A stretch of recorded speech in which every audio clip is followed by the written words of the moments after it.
Hi friends, நீங்கள் என்ன பார்க்க போகிறோன்னா, இப்போ நம்மளுக்கு நெட்ஃப்ளிக்ஸில் தமிழ் டப்பிங்கோடு வந்திருக்க பாலையா நடித்த அக்காண்டா 2 தாண்டவம் வீட்டு ரிவ்யூ தான் வீடியோவில் பார்க்க போகிறோம். ஸோ இந்த ரிவ்யூ பார்க்கறதுக்கு முன்னாடி நிமிஷம் லைக் பண்ணிவிட்டு ஒரு சப்ஸ்கிரைப் மட்டும் பண்ணிக்கோங்க. இந்த மூவியோட என்னென்னா, இந்த மூவி ஸ்டார்டிங்லேயே அந்த பார்ட் 1 எங்கே முடித்தாங்களோ அங்கேருந்து கண்டினியூ பண்ணுறாங்க.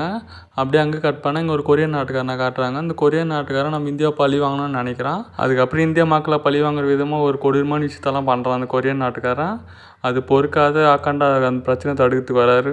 அதுக்கப்புறம் ஹீரோ வந்து அந்த பிரச்சனை தடுத்தாரா இல்லையா, அந்த கொரியன் நாட்டுக்காரர் இந்தியாவை எதுக்கு பழி வாங்கணும்னு நினச்சேன். கடைசியில் இந்த பிரச்சனை என்ன தான் ஆச்சு அப்படின்றத எமோஷனல் ஆக்ஷன் விஷுவல்ஸோட சொல்லியிருக்க ஒரு மூவி தான் அக்காண்டா 2 தாண்டவம் மூவி. இந்த மூவி எனக்கு பிடிச்சானே கேட்டிங்கன்னா, இந்த மூவி டீசெண்டாக தான் இருந்துச்சு. இந்த மூவியோட ஃபஸ்ட் ஸ்டெப் எப்படி இருந்துச்சுன்னு கேட்டிங்கன்னா, ஃபஸ்ட் ஸ்டாப் பார்த்தீங்கன்னா ஓரளவுக்கு நல்லாவே இருந்துச்சு. ஸ்டோரியும் பார்த்தீங்கன்னா நல்லா தான் கொண்டு போயிருந்தாங்க.